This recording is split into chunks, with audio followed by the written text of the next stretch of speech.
Hello everyone, welcome back to Arduino and My Robot. This is chapter 11, and in 11 this is the first project that we'll be doing on the basis of chapter 11. So this is the fifth project overall, and in this we'll be connecting a buzzer, and that buzzer will be connected with the user input. So here is a pictorial representation. Our buzzer is connected with an LED light, and that is connected to port number 12. Okay. So idea is to turn on the buzzer on and off on the basis of user input. So here is the code. Let's understand the coding part.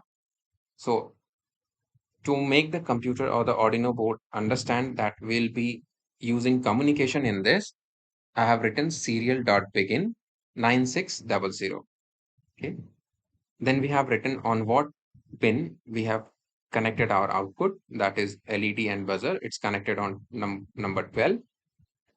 In the loop section, you can see there is an option that says if serial dot available.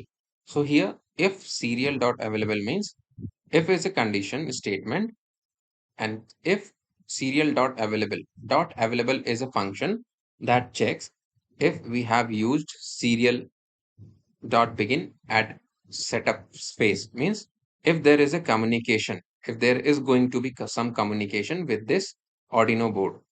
If that is true, we'll be reading this part, means we'll be going inside this bracket and reading all those things. Okay.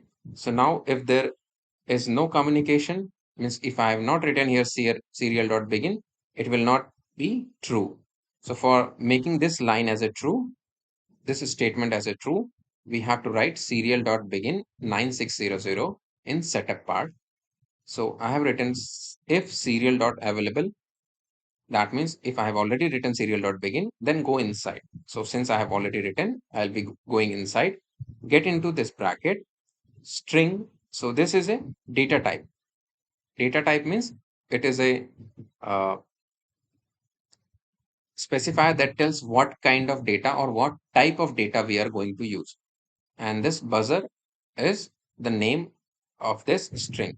This is an identifier. So what is an identifier? Identifier is a naming word. Suppose you are going to a new class, you bring a book and you paste a name slip over your book. In that, you write your name in front of the name section. Now your name is whatever your name is. Suppose I am writing name Brijnandan Tripathi. So Brijnandan Tripathi is being represented by a word called as name. Similarly, here we are making a name as a buzzer. So as in our example of name slip, name or class or subject is identifier. It's identifying something. Similarly, here buzzer is a word that is identifying something. So what it is identifying is, it is written to the right side of equal to sign here, serial dot read string. So read string is a command that is going to get input from the user. And whatever the input it is going to get, it is going to be saved here into the buzzer word. Suppose if I have written here name is equals to serial dot read string. So whatever name I input, like Brij Nandan Tripathi, that is going to be stored or saved in buzzer. So let's understand another example. In maths, we write length is equals to 6 centimeter. 6. Ignore the units. Length is equals to 6. Then in that case, 6 is the input and it is going to be stored or saved inside length. So whenever we ask what is the value of length, we will check what is the value stored inside this length. And that value is 6. So length is equals to 6. So length here is identifier. It is same as buzzer here. Now, whatever the value the user is going to input it from read string, it is going to be saved in buzzer. Now, in next section, if buzzer is equals to 1. So remember, this is not single equal to, it's double equal to. Double equal to is used if we want to check, right? If this is true or false. Whatever condition we write inside the if bracket, that is a Boolean thing. That is, either the value will be true or false. If the value is true, we will go inside the if bracket and read whatever things are written. And if the value is not written in, sorry, if the value is false, we will not read anything written inside the if bracket. So whatever value is being entered by the user is going to be stored in buzzer. Now we are checking if the buzzer value is equals to 1. So if user enters 1, then the buzzer value and this one value will be same. If it is same, that is true. Then we'll go inside this if block. So the block is from one bracket here to the next closing bracket. This is one block. Okay. So digital write, you might have, I think I'm pretty confident you know what this line means. So this line means digital write 12 high means whatever component is connected at pin number 12, turn it on. Okay. And as soon as it is turned on, I'm going to print a message serial dot print ln. Ln is for line change, means change the line and print. Print is a command for printing. Buzzer is on. As soon as you press 1, the computer or the board will turn the buzzer on and show this message buzzer is on. Else else is used with if. So if this condition is true, do this block. Otherwise, if this condition is not true, that is buzzer value is not equals to 1, then go to else part. This part will, if block will not be read, then it will not read this block, these two lines. It will directly go to else block. Else block is starting from here, ending up to here. So what it is going to do is, if the user is entering anything other than 1, whatever thing is connected at pin number 12, turn it off. And in our program, we'll be connecting a buzzer and LED light.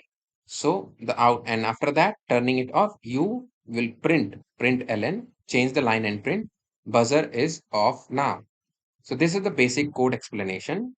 Now let's go to simulation part.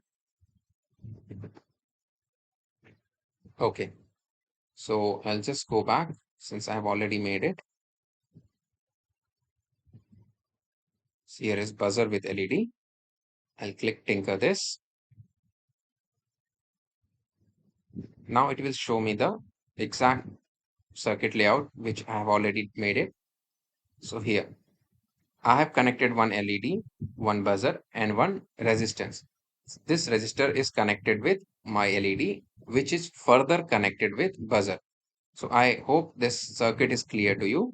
You see one end of this is one whole component. Okay, this is our component, buzzer, light and resistor.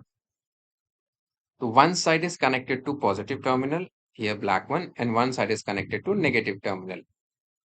In this positive terminal, one is connected at ground and other is pin number 12. Let's go and check our code.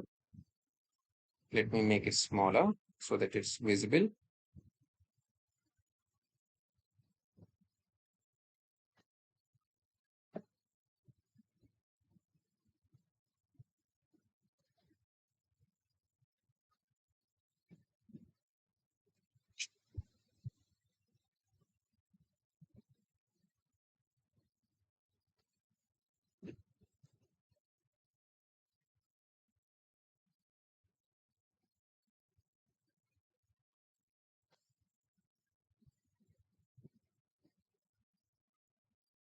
Go to code. I suppose this is visible. Okay, yeah, it's clear now. So I've written the same code which I have just read to you. I'll go to start simulation. As soon as I click it, I'll click on the serial monitor where I'll be checking the input. So what I have done is if I enter 1, this should turn on. Otherwise, it should be off.